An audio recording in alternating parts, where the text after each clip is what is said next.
morning, everybody. We will be starting shortly. We're just waiting for everyone to get into the webinar. If you can just bear with us. We've got 130 odd people registered, so we're just waiting for the number to increase. And then once that number is settled, we'll start the presentation. Thank you.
Okay, so good morning.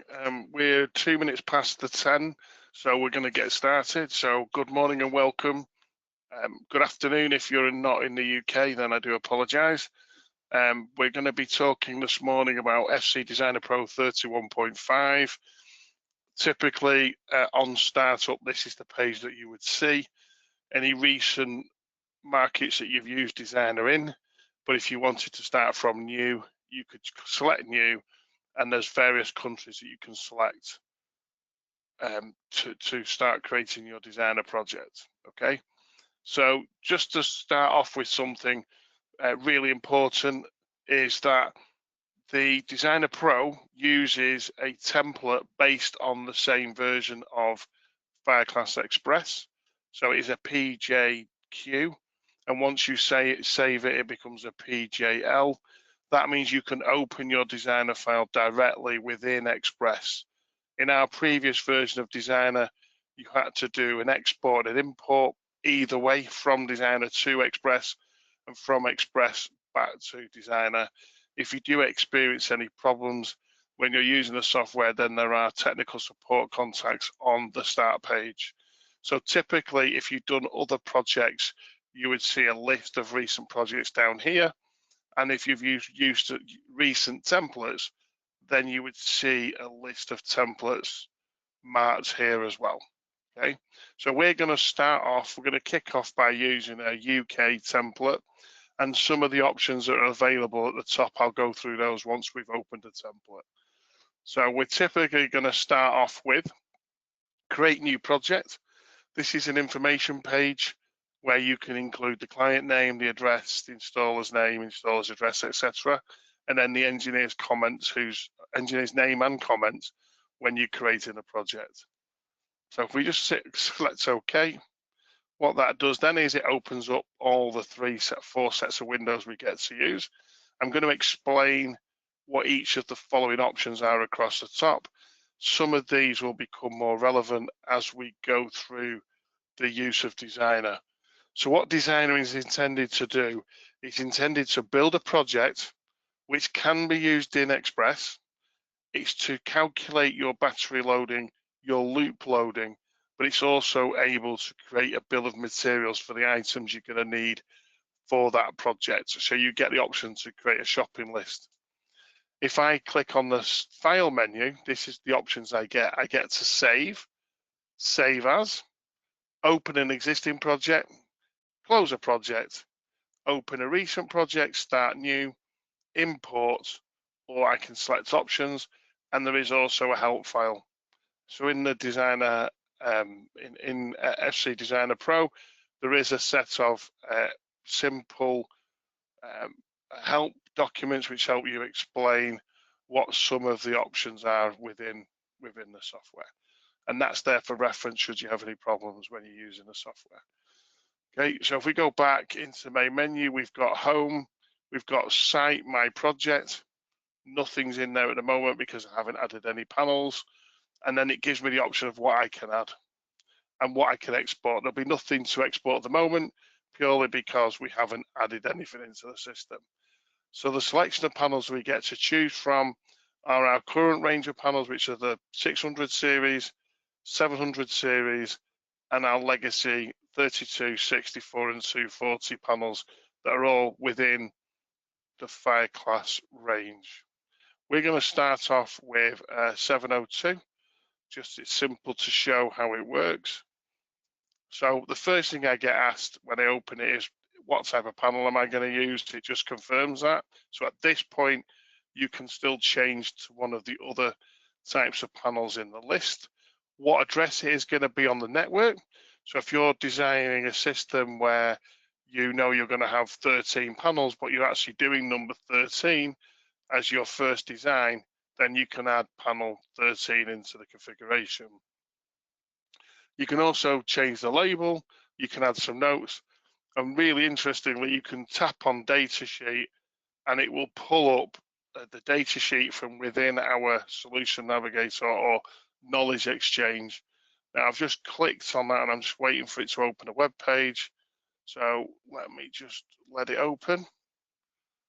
Okay, so what it's doing now is it's looking in Solution Navigator, or sorry, the Knowledge Exchange, and it's pulled the data sheet up directly from Knowledge Exchange. Now, I'm a company employee, so I can log on and see other documents.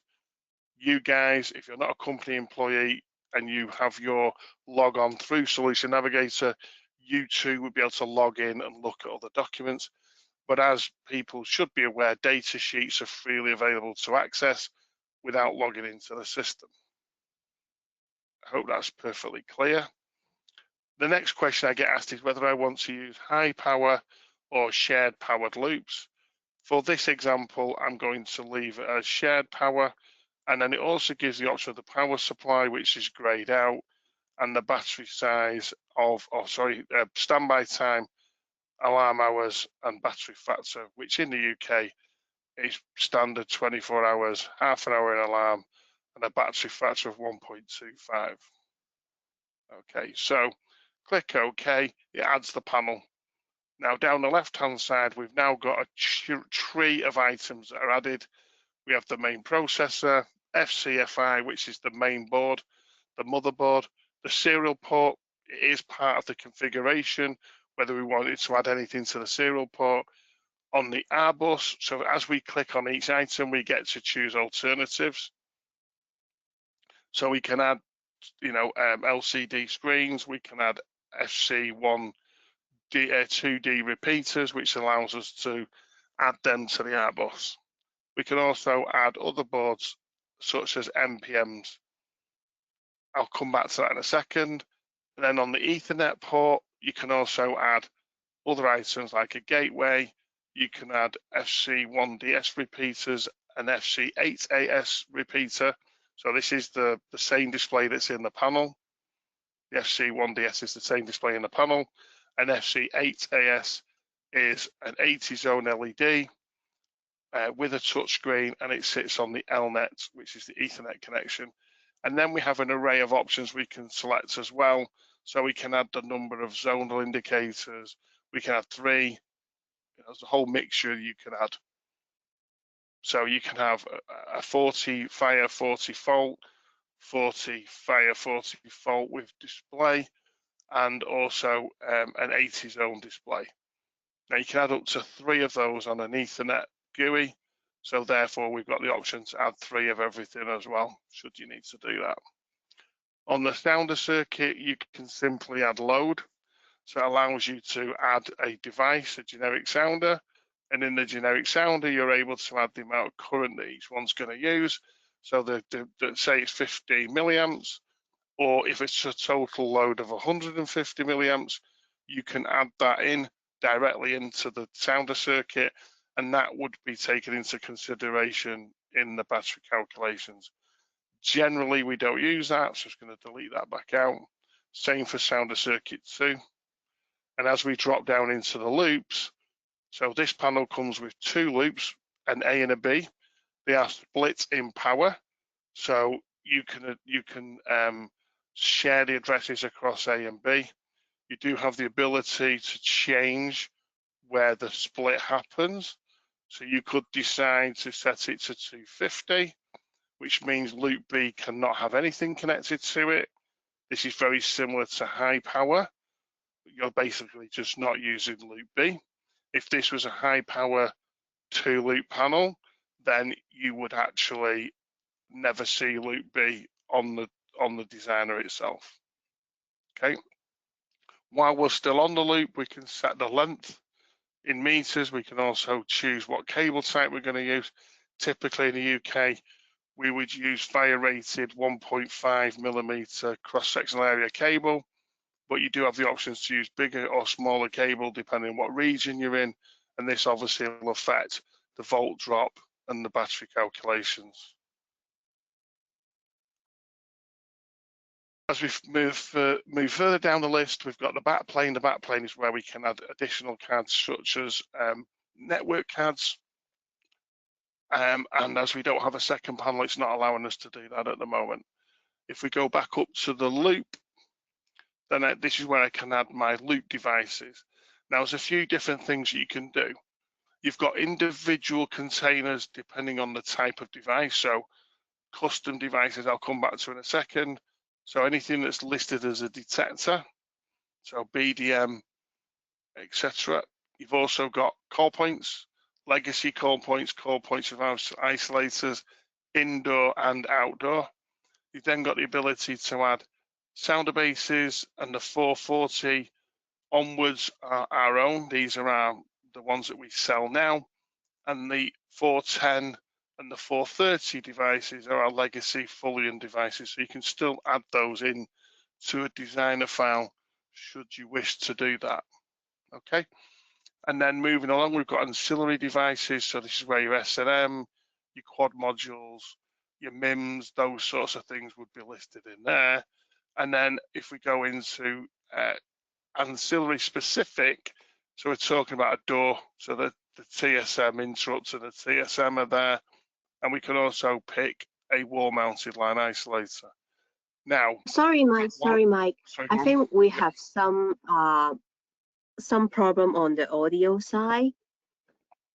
Am I speaking too quickly, or is it just not being? No, I think it's the connection problem. Some attendees share with me that they have the audio issue, and they said it keeps disconnecting and refusing to connect to the audios.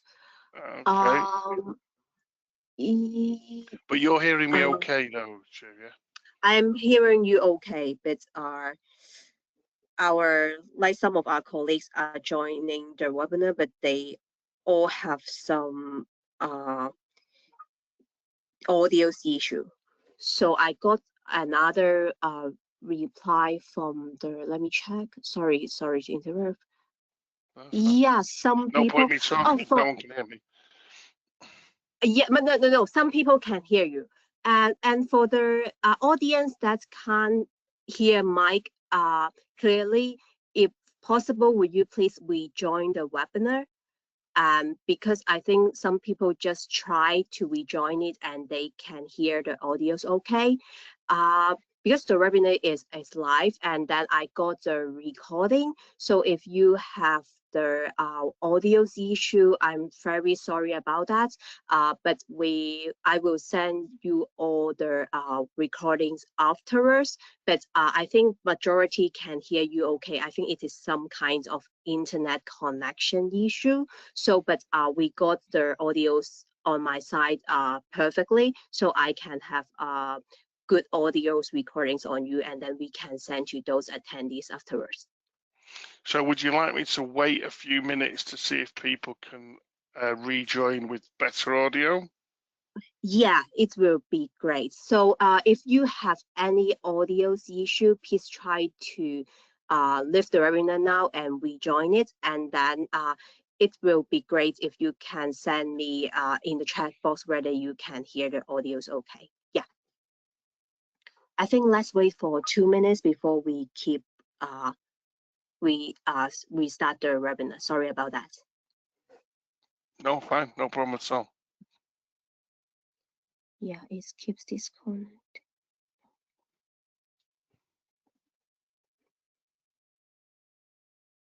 Yeah, it's the audio disconnection issue. I think it's not anything on our side. Okay. Okay.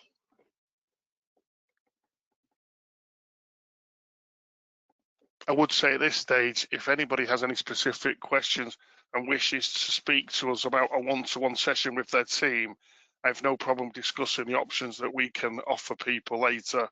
Obviously, the session is recorded and it can be played back afterwards.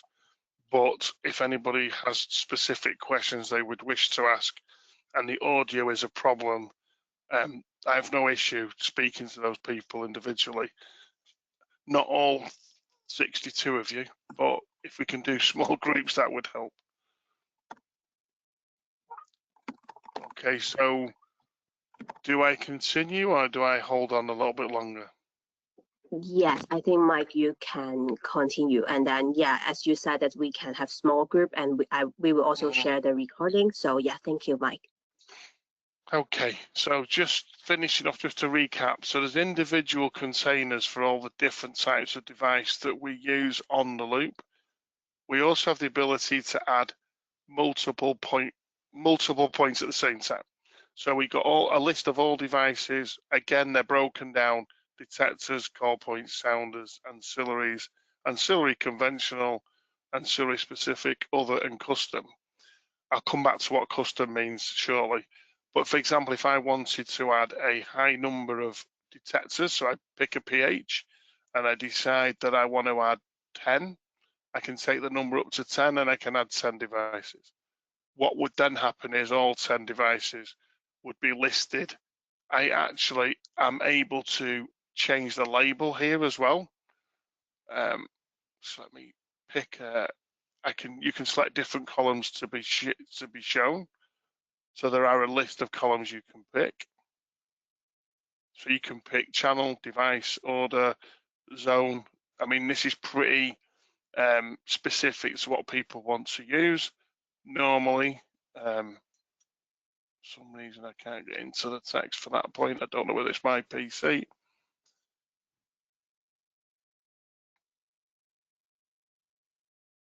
You can move these around as well, so you can have them in different locations.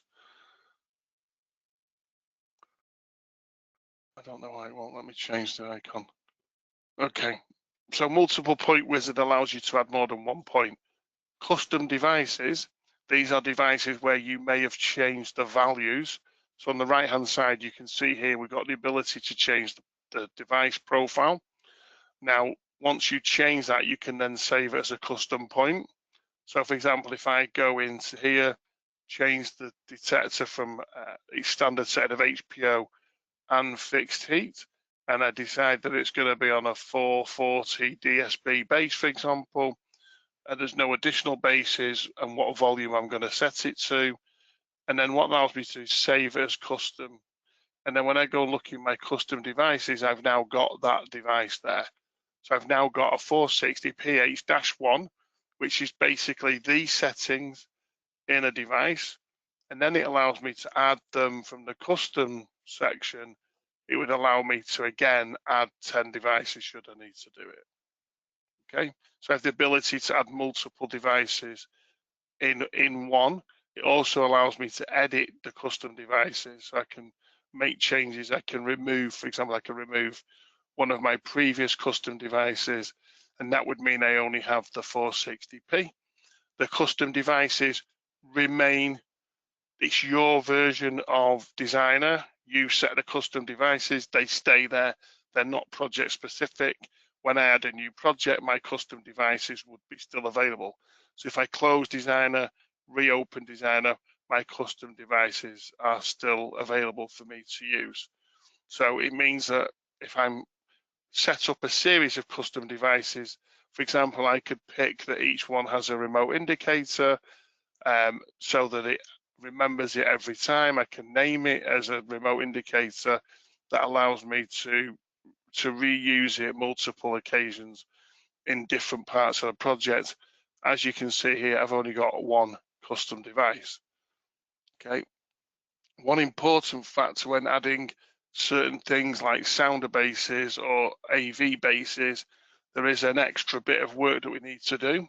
So we can change the tone, what tone we're going to use. We can say whether or not whether it's going to be day matches night for class change, etc. We can make those changes there as well. What it also does is allow us to pull a data sheet again for these devices from within our knowledge exchange.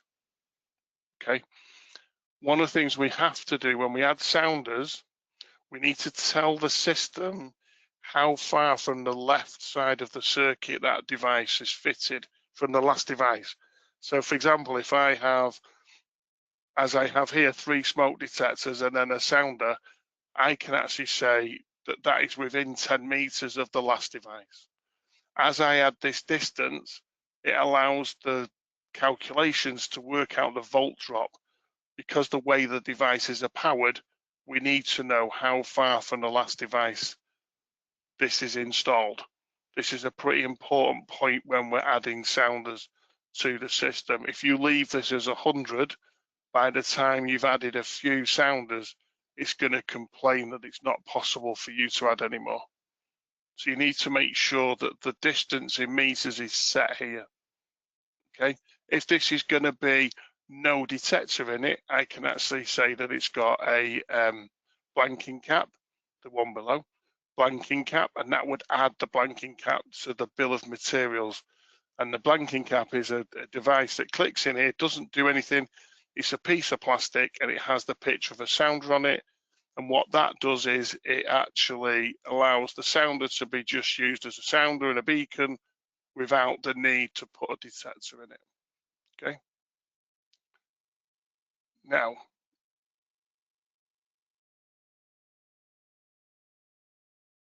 okay. All right. So as we're adding the devices, the panel calculations are altering. So as I add my devices to the loop, I can monitor the panel calculations that are appearing and the things that what these items all mean. Obviously, across the top, you've got the main power supply, the 5-volt rail, the 24-volt rail, and the total system load. Then you've got the battery calculations and what the minimum battery size needs to be. Along the way, it also calculates the AC units and the DC units. And for those that are not aware, the AC units are the signal that's on the loop. That's the amount of signal that's available every time you add a device.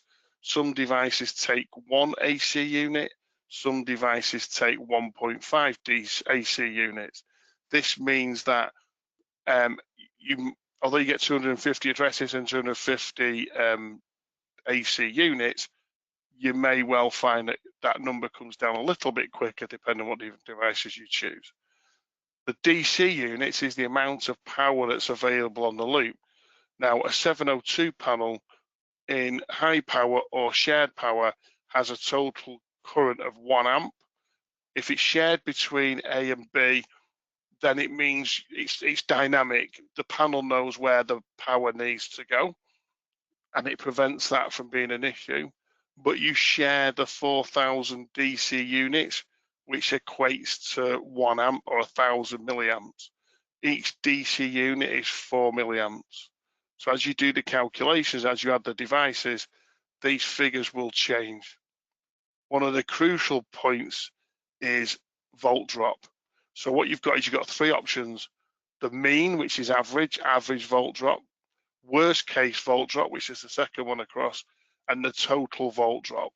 So the worst case volt drop is if the circuit was wired as a loop and it became a radial because of a fault, what the worst case volt drop was going to be at the furthest point from where the loop started. So if you leave on the you leave on the L terminals and you come back on the return and you lost the return, the worst case would be all of the devices are ran on the cable. So this is what the worst volt drop means. Average volt drop means if the loop is kept running as a loop, what is the average volt drop going to be? And obviously, as we all know, volt drop is physics. We can't change that. So this does have a limiting factor on the number of devices that you can fit. You can make changes to your design to get you through the volt drop calculations by, if possible, reducing the volume of your devices if they don't need to be the full 90 dB, for example, or if you want to change the brightness of your LEDs or the flash rate of your LEDs, that would make a difference to your volt drop overall because that's load. But the main factor that would affect your volt drop would be the length of your loop. Now, if you see, when we clicked on the loop and the properties, we showed loop as, go back to the loop, sorry. Loop connection, for some reason I can't show that.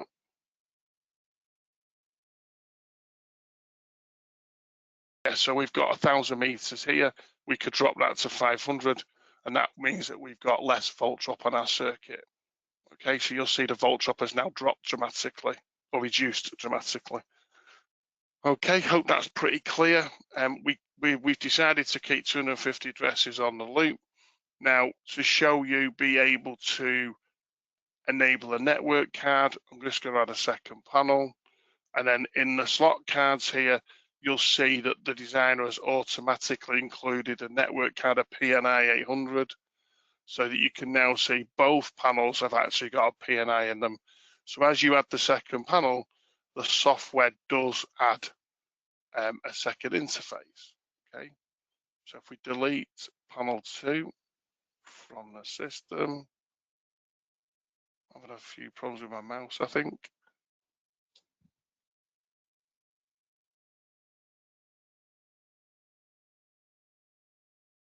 Sorry, just do the wrong place. So typically, as you add a panel, it'll add the network card. Okay. As we now look at the other functions that the software does, it gives you a list of site accessories or a shopping list. In the shopping list, you'll see it includes the panel, my 10 detectors, my 9 bases, because I told the system one of them was going to be a directly driven base. I've also got a sounder base without a detector in it and a blanking cap. And you'll see that this, as you build up the system, your bill of materials gets bigger and bigger. You can then export the shopping list. So you can actually produce a list that shows you exactly what you need to purchase. And that can be sent for a quotation from the sales team, or it gives you a list of what you're actually going to install on the system. Okay. And then in all zones, it just lists how many zones you've got enabled in the panel and what devices were assigned to which. So you'll see everything I've added is in panel 1, zone 1, so nothing is shown in any other zone. But if I was to go into a device and move its zone from something else over here and put it into zone 8, when you go back into the shopping list, the zone list, you'll see that there's something in zone 8. So it captures everything together. It's only showing used zones at the moment. You can tell it to show all zones, what's in which zone. Okay. You can also export this information as well, which is pretty useful. The shopping list again, and the panel network. You can also export the panel calculations as well. So the loading calculations that are available can also be exported should you need to. Some of the additional stuff that you can add is if you've got a single panel and, for example, a third-party interface like a graphics system, you can add a network card to that as well. Okay, and it allows you to then add a network card to a panel. Doesn't add it automatically, but you can add a network card to a panel, so you can see that within my project you've now got a panel and a third-party interface.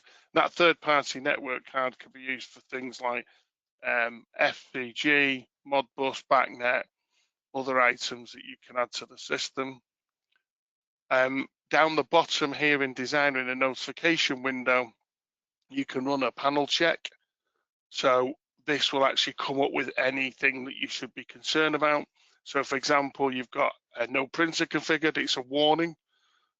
Above there, or sorry, it's an information event. Above there is a warning. This warning has come up because the loop contains a mixture of synchronized and unsynchronized sounders, which you have to be aware of. You may have chosen to do that, but you do need to be aware that because I've got a directly driven sounder base, that would not synchronize with an addressable sounder base, for example. So the software allows you, the software does an amount of sanity check within your project as well. Okay. And then you've got the ability to look at combinations of bases. So this is what bases can I actually choose with my devices. So whether it's a remote indicator, without a remote indicator, these are all the options that are available when you're adding bases to detectors. And you do also have the ability to compare projects.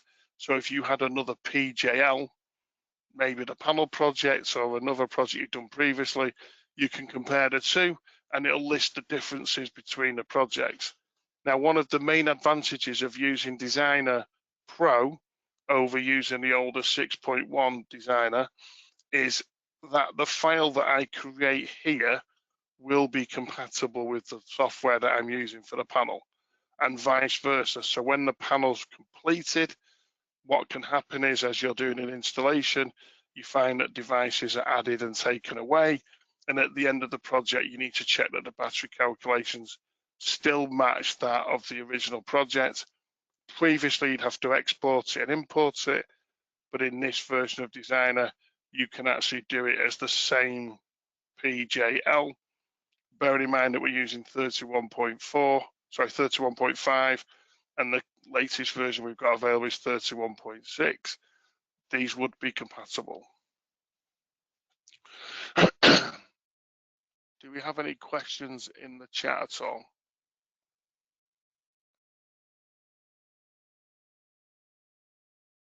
Hello, Mike. Can you hear me? I can, yeah. Yes, we do. We have one question from Tapiva. Hello, Tapiva. The question is where we are able to download the software FireClass Pro. Okay, so all of the software downloads are done within Solution Navigator. So we have two main resources that are really useful for designers. There's Solution Navigator, which is our platform where we store all of our softwares and bulletins, and also a knowledge exchange where the manuals, data sheets, bulletins are also stored there as well. To gain access to Solution Navigator, you need to speak to your sales representative and they'll have you added. You have to have a company account and then you will be given an account. And then that means that you can go in and download software that you require. So all software downloads are through our Solution Navigator. Just a word of, just a bit of information, you can't register for Solution Navigator by yourself. You will need to contact your local sales representative who will make that possible for you to gain access.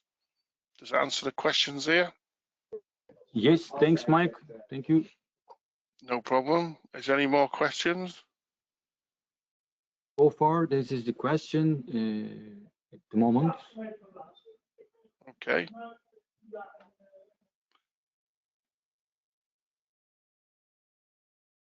So going back up through the options I talked about when we started off. So for example, in my panel, I've got the ability to add a gateway. A gateway is the CSG that's compatible with panels on 31.6. And what that enables you to do is connect it to the cloud. And we have two types. We have an internal and we have an external. So the CSG FI means inside the panel, and an FE means external to the panel. And as I select external, it changes the part number, allows you to add a gateway to the system. Okay, so there are different things that you can add. On the R bus, we have the ability to add an MPM. An MPM is a multi-purpose interface, and from the bottom of that, through that interface, we're able to add a series of other devices. So for example, we've got an 80-way mimic, which is a device that has 80 solder points, one for every output, so you can solder LEDs to it. You have the ability to add a COM 820 or an 821, which is a series of 20 buttons and 20, so it's 20 LEDs and 20 input buttons. An IOB, which is 8 outputs and 8 inputs, and you can add up to 5 of those on an MPM. On a Zion board, same, this is inputs and outputs, and you can have a mixture of 8 inputs, 8 outputs, or you can have all outputs or all inputs on each card. So that's 16 inputs a card. You can add 5 of those to an MPM. And then you've got an alarm display with faults, an alarm display with normal, and an alarm display with detection. So you can add different variants of that to an MPM. Also on the R bus connection, you can add a FC1D2 repeater. What that allows you to do, if you notice in the right-hand corner here, there are no controls, there are no silence, reset, there's only the mute button, there's no log on. This is a display only repeater.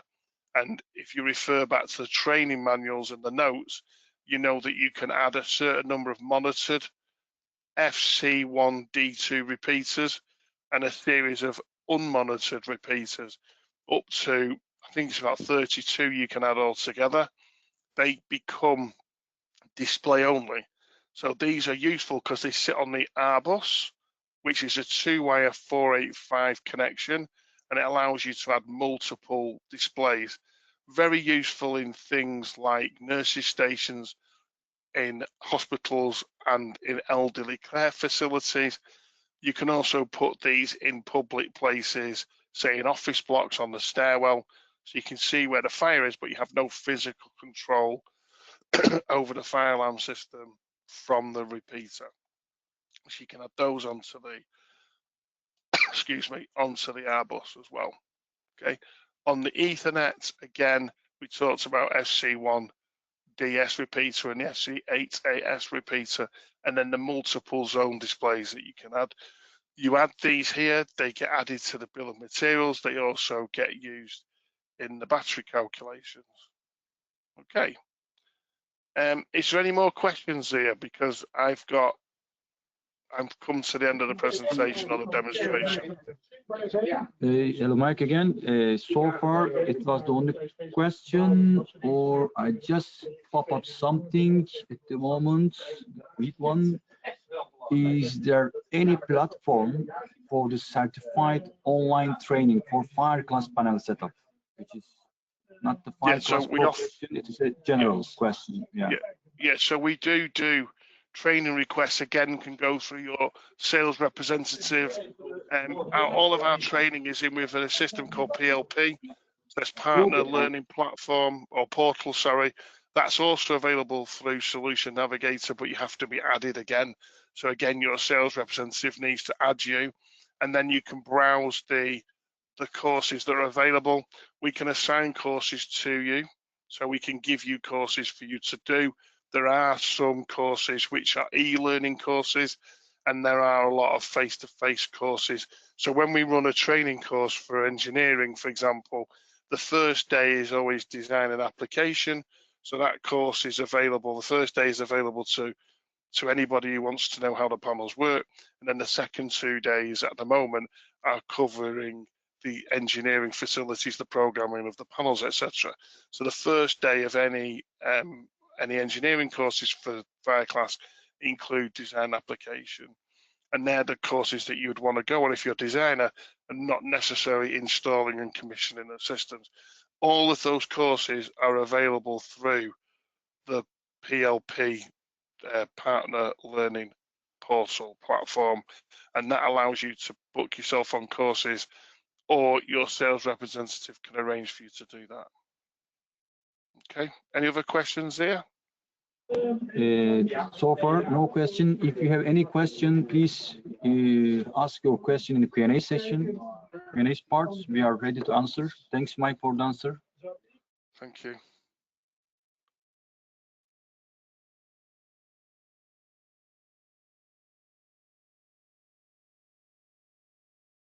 Okay, well, if there's no other questions, that concludes the webinar.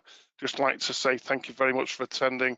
If you need any further questions answering, don't hesitate to reach out. And other than that, I just say thank you very much and speak to you soon. Thank you.